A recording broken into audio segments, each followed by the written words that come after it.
Welcome to Finance with Avery. In this video, I'm sharing my top 3 dividend stocks for 2025. These aren't the only great dividend stocks out there, but I've chosen these because they appear to be trading at an attractive value right now and have been for a majority of the year of 2024. Full disclosure, I own all 3 of these stocks and I am long on all 3, which means I plan on holding them for a long term, many years, and I plan on continuing to add to my position in all 3 of these stocks, no matter where the market's at, up or down, in a mixed pattern, like kind of what's going on right now, with the market being up overall in 2024, but these 3 stocks kind of been beaten down throughout the year. So kind of a mixed market for these stocks, but I'm going to continue adding to all 3 of them and holding them for the long term and letting the dividends be reinvested back into the stock to give me more shares. So yes, I am doing dividend reinvestment in all 3 of these stocks, also known as DRIP. Now this list right here, I'm not saying these stocks are going to go up substantially in the next, year, 2025 or next 2 years. Like I stated, this is long term. Different than my video I did back in May 2023, as you see on the screen, the top 5 growth stocks. That video is a different type of video because those are growth stocks. And let me tell you, 4 out of those 5 growth stocks that I picked on that list are up substantially. So if I was trading at $4 or $5 when I put it on that list, it's around $15, $16 now. And Tesla was trading at around $180 a share when I did this video. Now it's around like $400 something a share.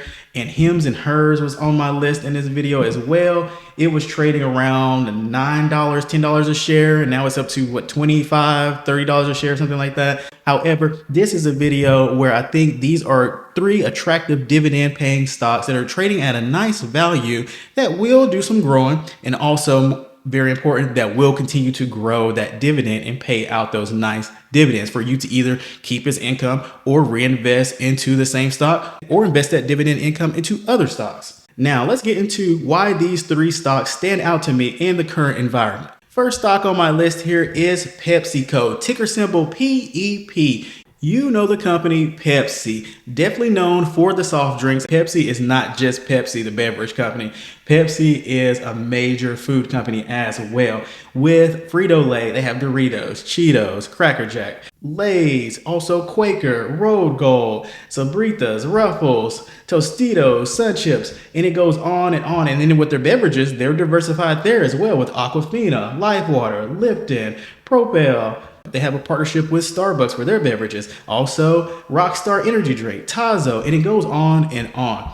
And also, PepsiCo is in the market to buy tortilla chip maker Siete Foods for about $1.2 billion. A lot of money, but not a lot of money to Pepsi. And that will get them in another segment of the food industry as well and diversify there. Now, Pepsi trading around $152 a share, $153 a share. And yes, they're down the year about 7%, down for 6 months around 4.6%. 3 years, they're down about 3.6%. And 5 year, they're up about 29.03%. Because let's look at the big picture of these stocks and investing in general. Zoom out. I always have to say this to people. Don't get too caught up in the hype, in the here and now, the current environment. Stocks shooting up, shooting down, whatever. So yes, dividend yield for Pepsi is around 3.3%, which is a competitive dividend yield within the consumer staples sector. That is a sector that Pepsi is in.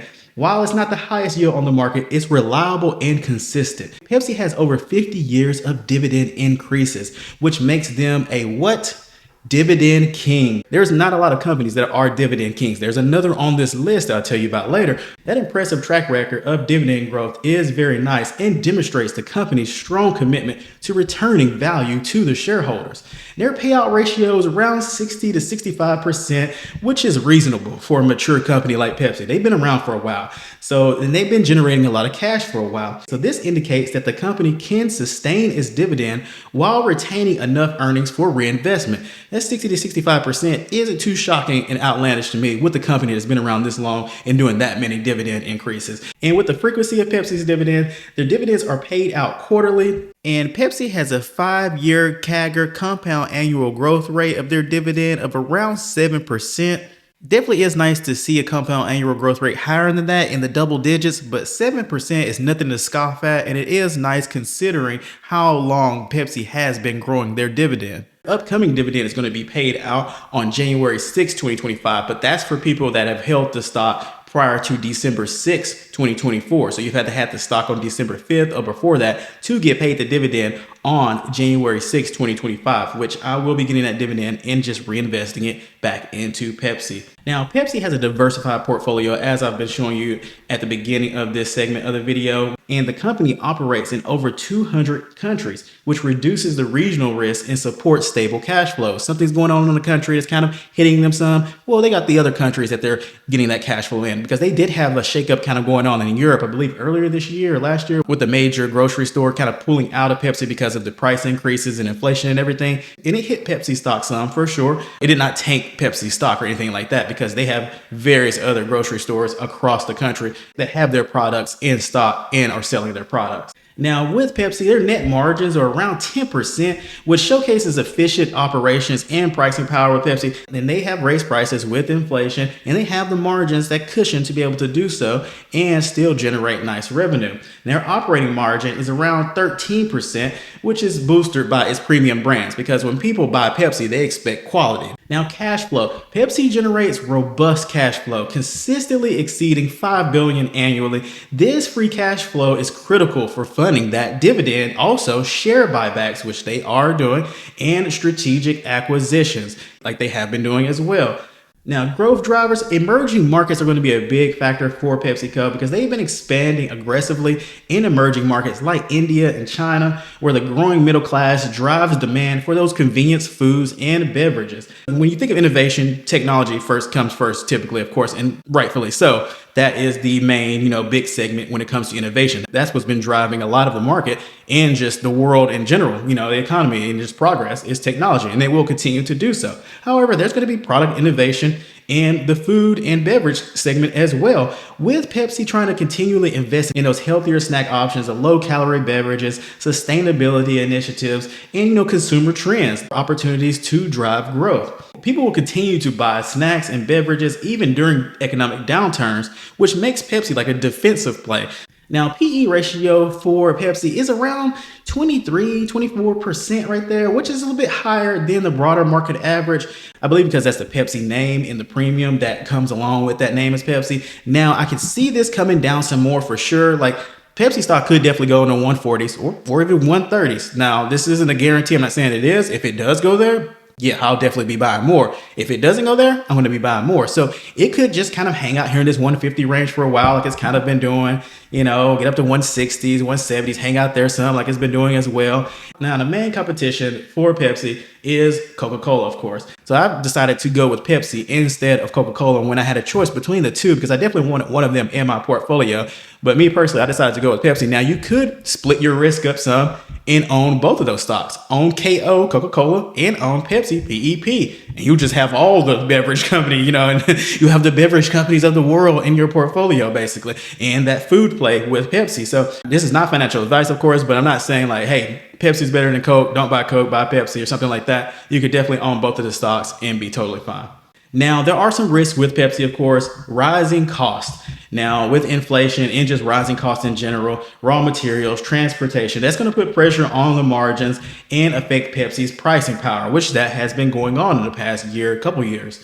And that valuation is kind of high, like I stated. So for some investors, they may be waiting on this stock to come down some more to get into it more heavily. Between 150 and 160 is where I've been buying it. So anytime it dips below 160 is when me personally, I've been trying to add to my Pepsi position, but it's not really a hard, fast rule for me. In analyst rankings for Pepsi, ticker symbol PEP, I'm not somebody who just goes to analyst forecasts and just lets that drive whether or not I buy or sell a stock, but I do like to mention it and incorporate it in an analysis video sometimes. With Pepsi's 12-month forecast of analysis, the high for Pepsi is $200. The low for Pepsi is $170, which are both higher than where it's trading at currently. And the average price target is $184.80, which is showing a potential upside of around 20%. So that's from 15 analyst rankings with 7 buys and 8 holds. So in average, analysts are in agreement that Pepsi is trading underneath where it is going to be in the future. Pepsi in general, for me, I think is a rock solid choice for dividend investors looking for stability and long-term growth. the company's robust financials, consistent dividend growth, and diversified portfolio make it a standout in the consumer staples sector. While its valuation is kind of on the higher side, the premium could be justified by its defensive nature, that global reach it has, and their proven track record. For investors focused on income and quality, Pepsi, ticker symbol PEP, remains a compelling option for 2025 and beyond. Next up for the top 3 dividend stocks for 2025 and beyond is NextEra Energy, ticker symbol NEE. Now, NextEra Energy is one of the largest electric utility companies in the United States and a global leader in renewable energy. They're known for their robust infrastructure and innovative approach to clean energy. And NextEra Energy is one of my favorite utility companies. It's not the only utility company I own. I also own Entergy and NRG, ticker symbol NRG, which that stock has been doing phenomenal in the past couple of years. I did a video on it probably about a year or two ago or something, where it was trading around, I think 30, 40 something dollars a share. And now it's trading around 90 something dollars a share. It was even higher than that. It's come down some though, like several stocks have, like NextEra Energy has specifically. NextEra Energy is one that I'm definitely want to build a bigger, stronger position in. So as it's been coming down in the low 70s, I've been adding to my position. And if it goes into 60s or even the 50s, yes, I will try to add even more, very much substantially, which it did go down to, I believe, around the 60s, not that long ago. And then it shot up and then it started to come down some. So it has been bouncing around. I'm gonna show you the chart of it and everything. But NextEra Energy is definitely a long-term hold for me and a very nice dividend with this stock. And one of the factors that I like to look at, of course, utilities, this is kind of a defensive play, but also NextEra Energy, they have some innovation going on with them as well. And also with the increase of AI and data centers and all that, that is an area of opportunity for utility companies as well. I know a lot of people typically think technology when it comes to the AI movement and the growth of that, which is true. Definitely so. I own Microsoft, Meta, Apple, and other technology stocks. And wherever the market is going and they're going, I'm going along with it for sure with technology and AI. But I also like to look at the utility companies when it comes to AI. And that's one reason why I added Entergy to my portfolio as well. And one of the reasons why I'm continuing to increase NextEra Energy, not just because of AI, but that is one of the growth opportunities for NextEra Energy. NextEra Energy is up for the year about 22%. Like as you see right here, earlier part of this year, this stock was trading in the 50s. And then it shot up. And now for the past 3 years, NextEra Energy is down about 15%. For the past 5 years, this stock is up about 34%. So depending on when you zoom in and zoom out of NextEra, you can see a great chart. You can see a meh, not so good chart, or you can see a good chart. So yeah, NextEra Energy has been riding in a way for sure. That dividend yield for NextEra Energy is around 2.8%. which is slightly below the utility sector average. However, I think NextEra Energy compensates that with a strong dividend growth and consistent payout reliability and potential growth of the actual stock price appreciation as well. Now, NextEra Energy has 30 years of consecutive dividend increases, which puts it in the realm of being a dividend aristocrat. Dividend aristocrats are companies that have raised their dividends for at least 25 years consecutively. So not dividend kings yet, that's 50 years, but a dividend aristocrat right underneath the dividend kings with at least 25 years of consecutive dividend increases, which NextEra Energy has. And they have a dividend growth rate of around 10% annually, which definitely makes it a standout in the utility sector. Now, NextEra Energy's payout ratio is around 60%, which indicates, a somewhat balanced approach to rewarding shareholders while also retaining earnings for expansion in renewable energy products, which is definitely something that they have to continue to do. And their dividends for NextEra Energy are paid out quarterly. Their last dividend X date was on November 22nd, 2024. So you had to own the stock by November 21st or before that of 2024 to get paid that dividend on December 16th, 2024. But they do pay out a dividend quarterly. NextEra Energy's revenue has been steadily growing, which is driven by that renewable energy business, NextEra Energy Resources, and the regulated utility operations, Florida Power and Light. Their net margins of around 15%, which is well above the utility sector on average, with an operating margin of around 25%, which shows that superiority compared to traditional utilities. NEE generates strong operating cash flows as well. Cash flow is king and it's very important. Their cash flows often exceed $5 billion annually, which supports its dividend and ambitious renewable energy investments. Now, growth drivers. Florida Power and Light is this regulated utility subsidiary which serves over 12 million people in Florida, and they provide stable revenue growth base for NextEra Energy, which is down from its historical premium, and this presents a potential buying opportunity for long-term investors because NextEra Energy trading under that historical PE ratio, which means it's trading at more of a value compared to what it has in the past. And also with technological innovation, this company, NextEra Energy, continues to invest in battery storage technology and also grid modernization, which enables it to maintain a competitive edge in the clean energy segment. Now, there are some risks with NextEra Energy, of course, like pretty much any company. But specifically to NextEra Energy, as a utility, NextEra Energy is sensitive to the rising interest rates, which increase borrowing costs and can pressure its valuation. However, interest rates are on the other side now, they've been going down. And supposedly there may be at least 2 more interest rate cuts in 2025, maybe more, maybe less. Interest rates have been going the other way recently, so that could be a good thing for NextEra Energy. Regulatory risk. There are regulatory risks. Although renewables are favored in general, there are changes to government policies or regulatory challenges could impact profitability. I don't think this is going to be a big deal for NextEra Energy. And President Trump isn't really big on regulation and adding more regulations and things like that. So I don't really think that there's going to be a lot of regulations that are going to affect NextEra Energy negatively that are going to be incorporated in 2025 or 2026, anything like that. Now, analyst forecast for NextEra Energy, the high is $102 and the low is $58. So the low price target is underneath where it's at currently. The high is above where it's at currently. And the average of $88.92 is above where the stock is trading at currently, which shows a potential upside of around 23% with 15 analyst ratings, 9 buys, 5 holds, and 1 sell. So in conclusion, NextEra Energy, ticker symbol NEE, is a compelling investment for people like me that are seeking a blend of dividend income and growth potential. Its leadership in renewable energy combined with the stability of its regulated utility business makes it a standout in the utility sector.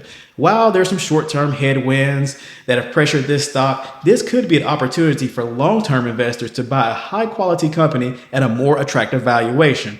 With its consistent dividend growth and strong financial position, NextEra Energy is well positioned, I think, to thrive in the clean energy future.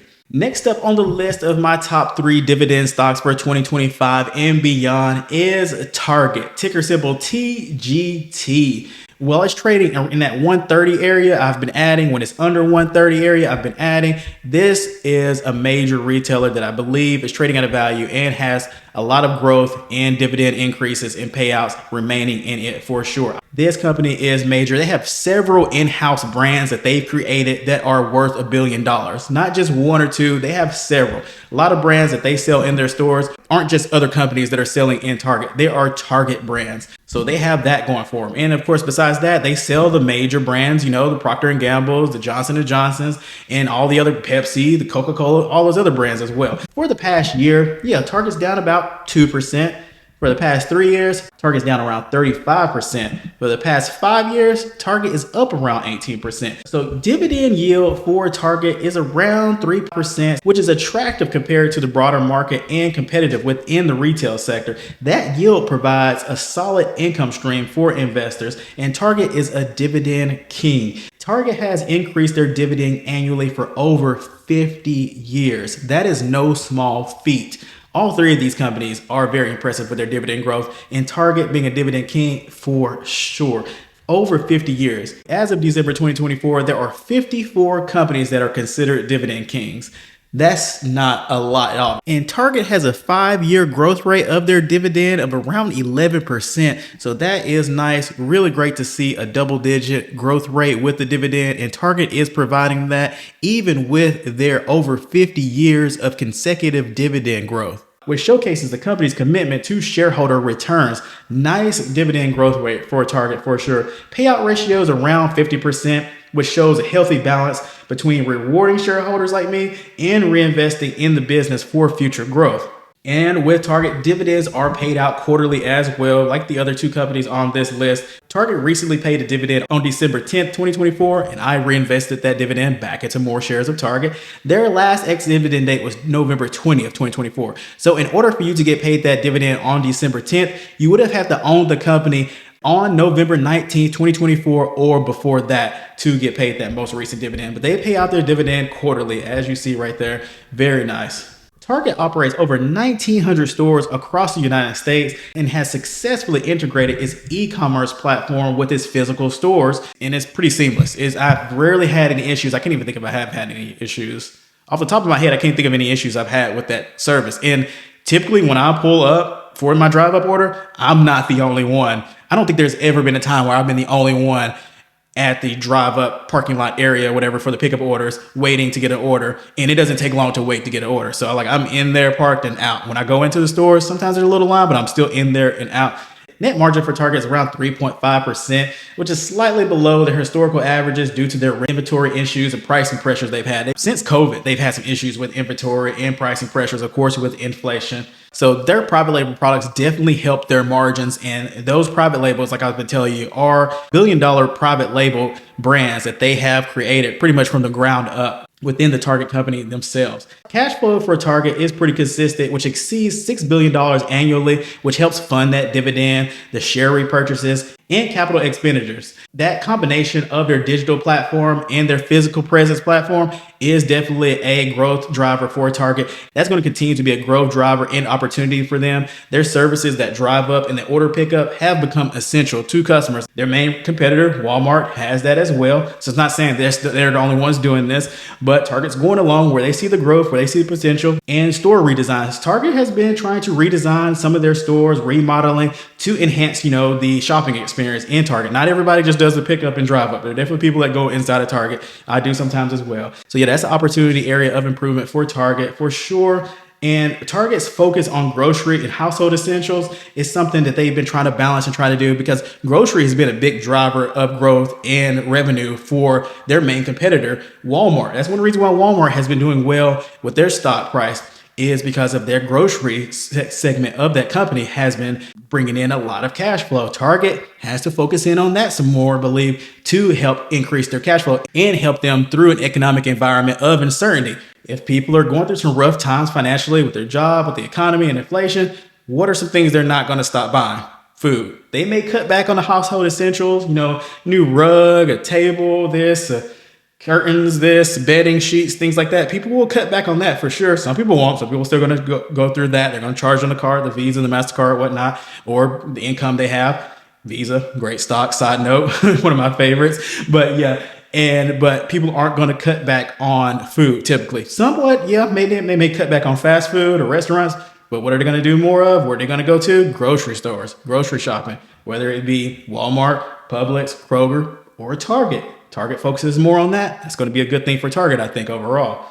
Now, valuation for Target is their PE ratio is around 14%, which is below its historical average and the broader retail sector. This is a signal of potential undervaluation given its strong overall fundamentals. Because, for example, Walmart, which has been on a tear in the past year, let's take out their PE of Walmart, PE ratio, price to earnings ratio, is around 46. So yeah, it's much higher than Target, which if you just do a comparison just based off that, which is not how I would compare stocks just based off that. But if you do that, that shows Walmart is overvalued, Target's undervalued. Now there's much more, of course, along that with the financials that you should definitely look at. And some of it I've been talking about, of course, in this video. And also Costco, which I consider a competitor, not as closely of a competitor as Walmart, but Costco is definitely a competitor as well. They trade at a premium valuation, PE ratio of around 56%. With Target trading at that lower valuation, that offers a more compelling entry point for value-focused investors. Now, there are some risks with Target for sure.